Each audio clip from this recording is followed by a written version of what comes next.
Salam, necəsiniz? İnşallah yaxşısınız. Mən yenə həmişəki qayda ilə tezdən oyandım. İnəyi keçirdim bağa və toyuğu cücəni açdım hindən. Belə biraz gözlədim, otladılar və həyətə keçdiyim zaman gülləri gördüm. Onları da çəkmək istədim. Çox qəşəng görsənirdi, çiçək açmışdılar. Və evə keçdim səhər yemək üçün. Mən səhərlər sadəcə olaraq çay içirəm, yəni şirin çay və pendir, çörək, şor belə yeyirəm. Uşaqlar hələ oyanmayıblar, ona görə özüm üçün səhər yeməyi hazırlayıram. Çay dəmlədim. Bir də neçə vaxtdır video atmaq istəmirdim. Çünki videolar xoşuma gəlmirdi, əsirdi deyə düşünürdüm ki, tripod alıb elə çəkməyə başlayaram. Amma bu videoyu da silməyə heyfim gəldi, çünki silmək istəyirdim. Burada isə qatıq çalmışdım, ondan şor eləyirdim, şorumuz azalmışdı. Burada isə mən şirin çayımı qarışdırıram və dediyim kimi yağım, pendirim, şorum belə. Burada mənim işim bugün çoxdur, ona görə cücə yeməyi hazırlamaq istədim. Dedim tez yemək hazırlayayım, yeməyim hazır olsun. Bugün çörək bişirmək istəyirdim. Dedim yeməyimi hazır edim günortaya və gedim unumu əliyim, xəmirimi yoğurum, başlayım fətir bişirməyə. Belə tez bazar cücə hazırladım. Cücəni tez hazır olanı bildim. Yayda isə mən cücəni elə bu üsulla hazırlayıram. Cücəni yağ soğanda qızardıram. Sonra bibərini, pomidorunu, kartofunu tökürəm. Orada pomidorun suyunda özü bircə hazır olurlar. Ondan sonra üzərinə su əlavə edirəm. Burada isə hazırladığım tərəvəzləri tökdüm cücənin üzərinə və qapağını örtdüm. Getdim unumu eləmək üçün. Mən cücəni nədən hasant bilirəm yemək olaraq. Çünki cücəni əvvəlcədən yolub hazır qoyuram buzluğa. Sonra isə belə tez bazar işim olduğu zaman götürüb istifadə edirəm. Amma işim əgər yoxdursa, onda təzə cücə kəsirib yoluram. Yəni elə istifadə edirəm.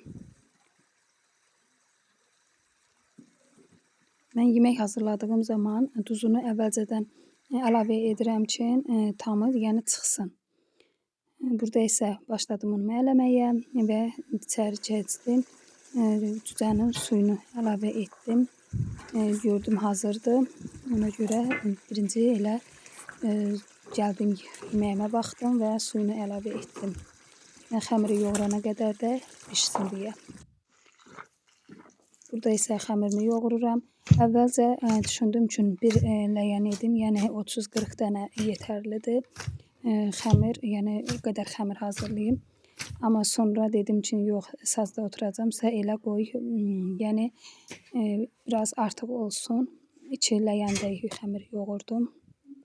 Burada isə xəmirimi yoğurdum, qurtardım. Şorum soyumuşdu. Dedim, bunu da torbaya töküm. Ondan sonra başqa əlavə edərəm. Belə mən tökürəm torbaya, burada suyu çıxır. Ondan sonra daşın altına qoyuram. Yəni daha yaxşı suyu çıxır onda. Belə yeməyim hazırdır. Yeməyim hazır oldu. Söndürdüm qazı. Mən yeməyi çox etdim ki, həm günorta yeyək, həm də ki, axşama hazır yemək olsun. Burada isə gəldim saç yerini təmizləməyə. Süpürdüm, qurumladım.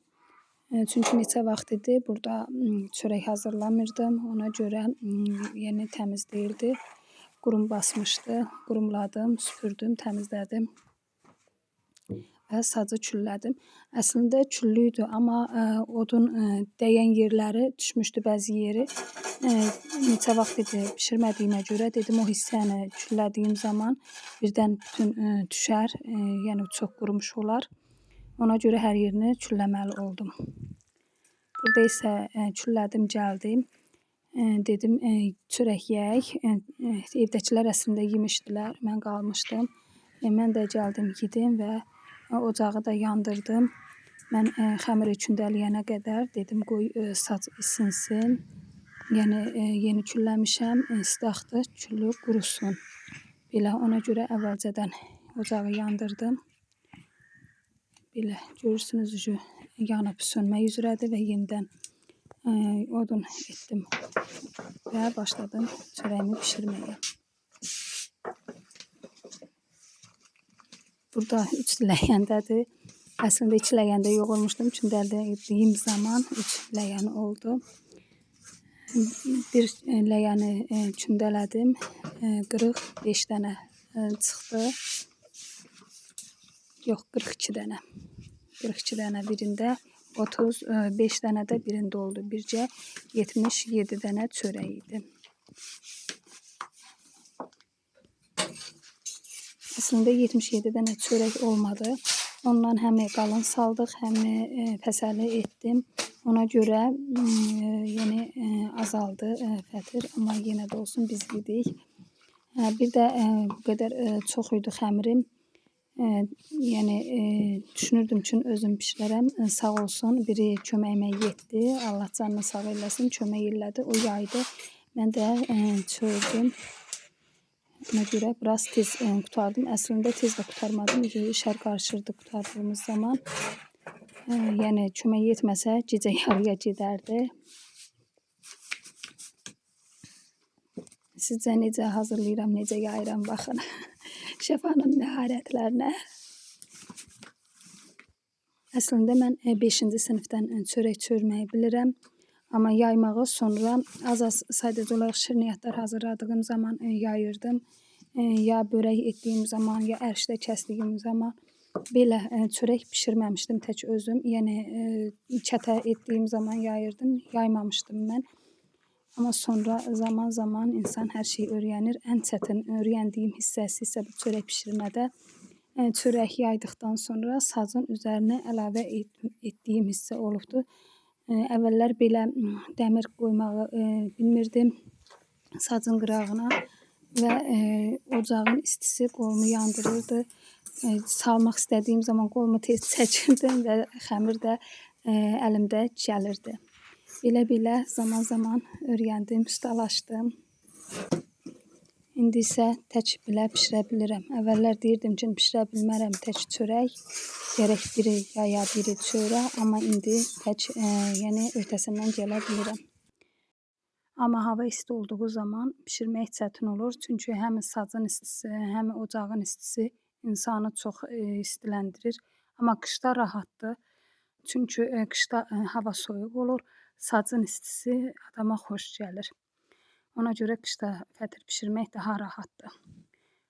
Amma yay ayında fətiri daha çox xoşlayırıq biz. Çünki həm salatla, həm qarpız, cücə, lobya, yəni elə şeyləri fətirlə yeməyi daha çox xoşlayırıq. Ona görə də yay ayında daha çox bişirirəm. Çalışıram ki, bişirim. Burada mən nənəmin üsulundan bişirmək istədim. Nənəm sazın qırağında bişirirdi çörəyi.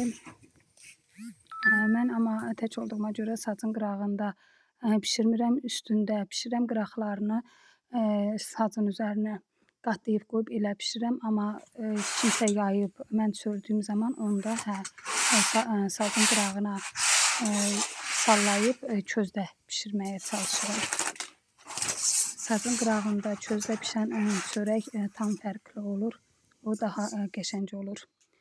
Burada isə qızlarım sazın közündə kabab istəmişdilər. Əgər mən yollasam heç gedib almazlar. Gedib özləri üçün satın alma cücə aldılar. Belə kabab elədik. Evdə bişirdiyim cücə isə qaldı. Burada tez çörəkdən də suladığım üçün elə kababla çörək yeyərik, fətirdən yeyərik. Belə axşama fəsəli də hazırlamışdıq, çayla içdik. Samvar çayı da qalamışdım, hazırlamışdım, onu çəkmədim. Bu isə sabahsı gündəndir. Nə qədər yorğun olsam da tərpətüyünlər var idi bağçada. Ondan yığdım, qış üçün saxlamağa hazırladım. Yudum, doğradım. Qazanın dibinə 200 qram yağ atıram. Yağ əridiyi zaman tərpətüyünləri əlavə edirəm. Və tez-tez qarışdırıram ki, tərpətüyün hər tərəfi eyni dərəcədə pişsin. Əgər qarışdırmadığın zaman alt hissəsi, qazanın dibi ötür, tez yumşalır. Üstü isə bərk qalır, çiy qalır. Mən belə nətər deyim, yəni tam bişirmirəm. Sadəcə olaraq tərpətüyünlər ölür və elə qoyuram buzluğa. Burada elə həmən tərpətüyündən başladım bişirməyə də. Yağ soğan etdim. Yağ soğan edirəm, üzərinə də sarçüç əlavə edirəm və tərpətüyünü tökürəm üzərinə və sarımsaqlı qatıqla yeyirik. Elə qışda da belə hazırlayırıq. Sadəcə yağ soğan və tərpətüyünün bir paketini tökürəm yağ soğanın üzərinə və bişirib istifadə edirik. Belə. Kimlər tərpətüyün xoşlayır? Biz tərpətüyün demək olar ki, evdə hamımız sevirik.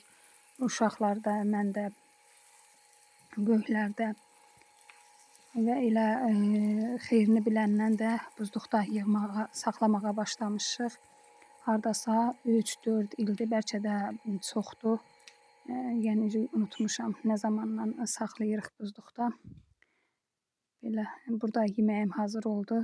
Dedim günortaya pişsin və günorta evdə heç kəs yox idi. Mən qoydum özüm üçün, yedim. Dedim gəldikləri zaman ev əhli də yeyər.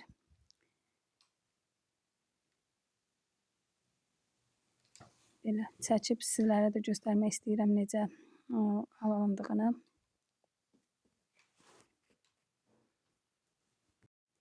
Məncə xeyirlidir.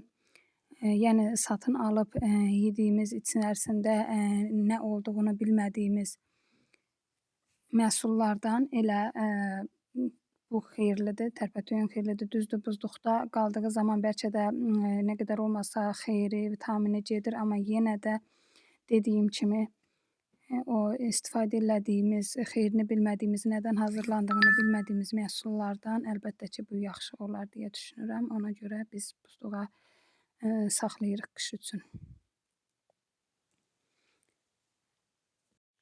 Bizdə turşusu da sevilir, amma hələlik turşusunu bağlamamışam. Birinci yemək hazırladım, belə buzluğa yığdım. İndən belə olandan, çıxandan da yəqin ki, turşu da edərəm. Allahın izni ilə. Həm hava sərnisin biraz, elə turşu edərəm. Tərpətüyüm soyubdur. İndi başlayıram salafanlara yığıb buzluqda saxlamaq üçün hazırlamağa. Hər salafanın içərisinə bir kasa yarım tərpətüyün yığıram və suyu da çıxır. O suyu da üzərlərinə əlavə edirəm hər salafanın üzərinə.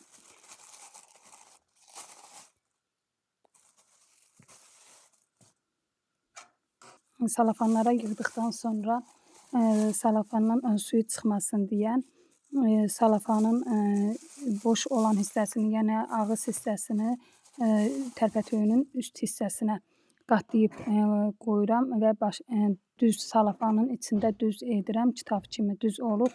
Həm buzluqda yeri az tutur, həm də səliqəli olur. Salafanın ağzını üst hissəsində etdiyin zaman su da çıxmır, qəşəng səliqəli qalır.